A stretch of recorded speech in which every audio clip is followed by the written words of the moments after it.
नमस्कार दोस्तों, मेरा नाम है प्रदीप चौहान। बात समझनी है तो पूरी सुननी होगी।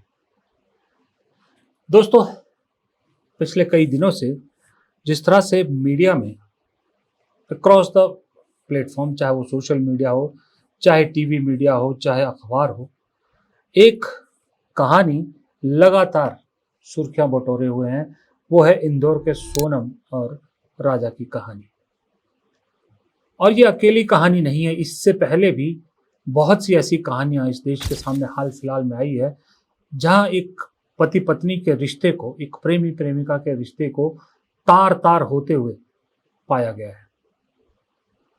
और पता नहीं क्यों इस तरह की कहानियां समाज में चलती बहुत है। इस तरह की कहानियों को देखने वाले, पढ़ने वाले बड़ी तादाद में होते हैं। अब ये कहानी सुनाने वाले या कहानी लिखने वाले का अंदाज है कि वो इस तरह से मसाला लगाता है इस कहानी को कि इनको पढ़ने सुनने वालों की तादाद बहुत बढ़ जाती है। लेकिन इन कहानियों को समाज किस रूप में लेता है, ये कोई नहीं सोचता। ये कहानी लगातार, सोनम की कहानी क्यों ना हो या वो ब्लू ड्रम की कहानी हो, जो भी हो, घर घर में इस वक्त डिस्कशन का एक मुद्दा जरूर है। जब ऐसी चीजें आपके डिस्कशन टेबल, आपके डाइनिंग टेबल तक पहुंच जाए, तो समझ लीजिए कि कुछ बदलाव हो रहा है। अब ये बदलाव अच्छा हो रहा है, बुरा हो रहा है, ये आपको सोचना है। क्योंकि हमने तो बचपन से यही पढ़ा सुना है कि प्रकृति, कुदरत हमेशा हर चीज के दो पहलू आपके सामने रखती है। ये आपकी समझ और आपकी काबिलियत पर निर्भर करता है कि आप कौन से पहलू को अपनाते हैं या कौन सा पहलू अपने अंदर ढालते हैं। एक नेगेटिव होता है, एक पॉजिटिव होता है। लेकिन आज के इस वक्त में जहां सोशल मीडिया ने हमारी जिंदगी को झकझोर के रख दिया है, वो हमेशा नेगेटिव पहलू को ही पहले चुनती है। ऐसा क्यों है? अभी जो चार चेहरे आपके सामने मैंने दिखाए, ये चारों चेहरे खूब मसालेदार कहानियां बन के उभरे हैं। और इसमें कुछ पे तो फिल्में भी बनेगी, मैं जानता हूं, कुछ पे नॉवेलें लिखी जाएंगी। लेकिन उसी में कुछ दिन पहले की ये भी एक प्रेम कहानी थी। इसका जिक्र एक दो दिन चला, उसके बाद खत्म हो गया।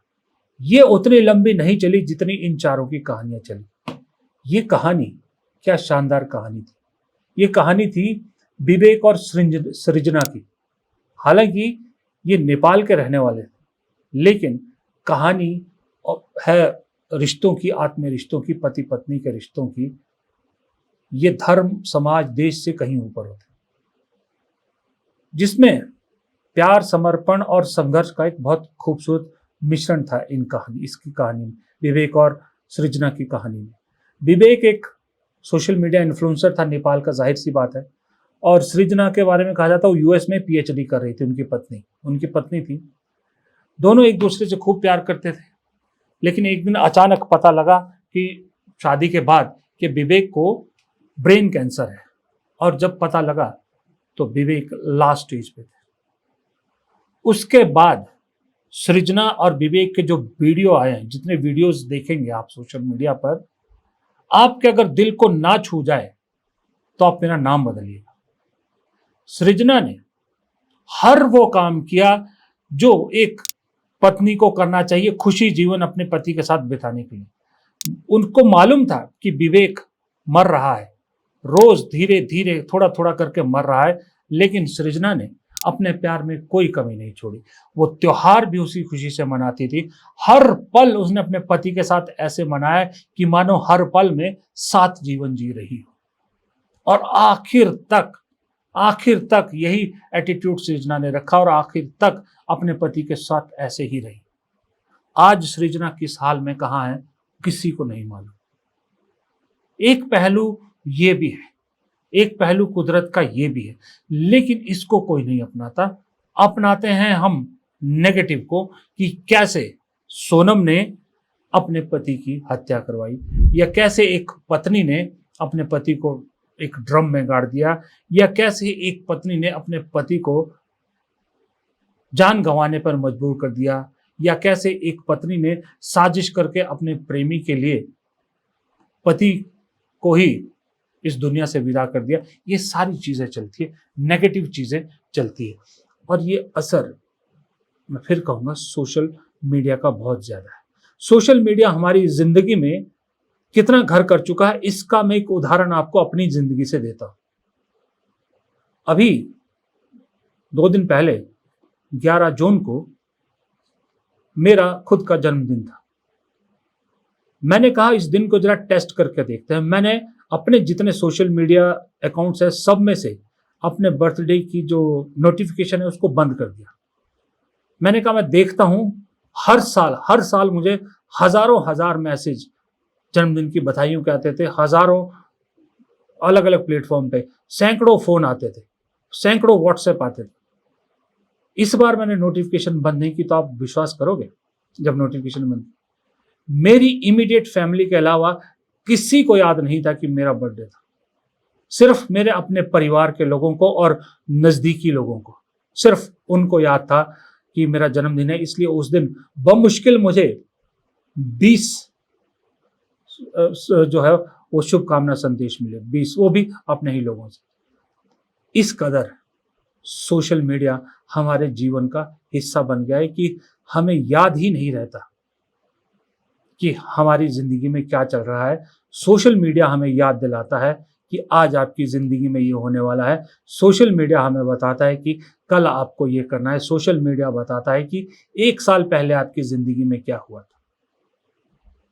यानी इस मोबाइल ने इंसान को इंसान नहीं छोड़ा है, इंसान को एक चलती फिरती मशीन बना के छोड़ दिया, जिसमें दिमाग की जगह गधे का दिमाग डाल दिया है एक तरह से, जिसको वही याद रहता है जो उसे इस सोशल मीडिया करने को कहती। इसीलिए जो सोशल मीडिया इन्फ्लुएंसर, जो so called social media influence है, वो हमारी ज़िंदगी का इस तरह से हिस्सा बन गए हैं कि इस तरह की ये नेगेटिव कहानियाँ हमारे बेडरूम्स तक पहुँच गई।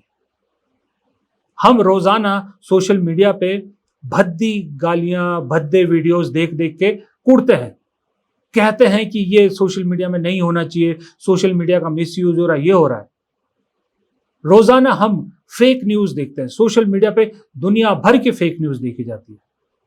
रोज़ाना हम सोशल मीडिया पे देखते हैं कि शरीफ से शरीफ आदमी का, उसके परिवार का कैसे चीरहरण किया जाता है, छोटी-छोटी बच्चियों को नहीं छोड़ा जाता। उसके बावजूद हम लोग ये सब देखते हैं किस पे हैं, इसको क्रिटिसाइज़ किस पे करते हैं, उसी सोशल मीडिया पर, जिस सोशल मीडिया को हथियार बनाकर वो लोग ये सारा काम करते हैं। कभी हमने ये सोचा कि हम ये सोशल मीडिया इस्तेमाल करना ही बंद कर देते हैं, तब ये कहाँ पर गंद फैलाएंगे? ये सोचा किसी ने? नहीं सोचते। सोचा भी होगा तो 1 घंटे बाद फिर वो सोच बदल जाती है, क्योंकि फिर हम वही रील्स और वो सब देखने लग जाते हैं। मुझे मालूम है जो मैं ये कह रहा हूं, अगर इस पे जनता ने काम करना शुरू कर दिया, सोशल मीडिया से दूर हो गए, तो हम जैसों की बहुत की दुकानें भी बंद हो जाएगी। इसमें कोई झूठ नहीं है। सही में हम सब की दुकानें बंद हो जाएगी, हमें रोजगार का कोई और साधन ढूंढना पड़ेगा, इसमें कोई दो राय नहीं है। लेकिन सच्चाई तो सच्चाई रहेगी ना। हो सकता है जब चीजें फिल्टर हो जाए तो हम जैसे लोग, और हम जैसे कई हजारों लोग हैं जो सच दिखाते हैं, लाखों लोग हैं जो आईना दिखाते हैं समाज को, हो सकता है तब आप लोग सिर्फ ऐसे लोगों को देखें। लेकिन जब तक आप फिल्टर नहीं लगाओगे, तब तक चाहे सोनम हो, चाहे कोई और हो, ये आपके मोबाइल के जरिए आपके घर तक पहुंचेंगे जरूर, लेकिन सृजना जैसी कहानी आपके दरवाजे से ही लौट जाएगी। दरवाजे तक आपको चेहरा दिखेगा, उसके बाद वो लौट जाएगी, फिर कभी दिखाई नहीं देगी। सितारे दरअसल वो नहीं हैं जिन्हें हम फिल्मी पर्दों पर, खेल के मैदान पर या आसमान पर देखते हैं। सितारे दरअसल इस प्रकृति के आप हैं। सितारे हम हैं। सितारे इंसान हैं।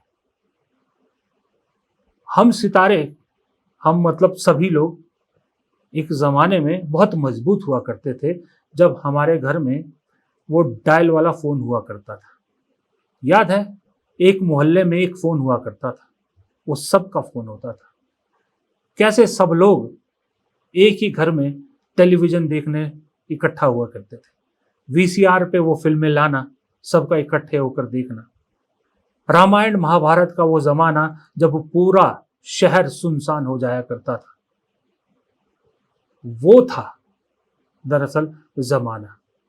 ये जमाना नहीं है, ये तो कुछ और ही है, जिसका शब्द मुझे भी नहीं सूझ रहा कि इस जमाने को, आज के वक्त को क्या कहा जाए, जहां एक घर में 6 परिवारों के लोग इकट्ठा हो जाते थे एक फिल्म देखने के लिए, एक चित्रहार देखने के लिए।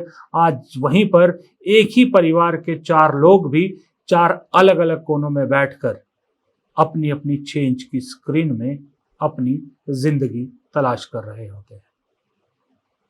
नमस्कार।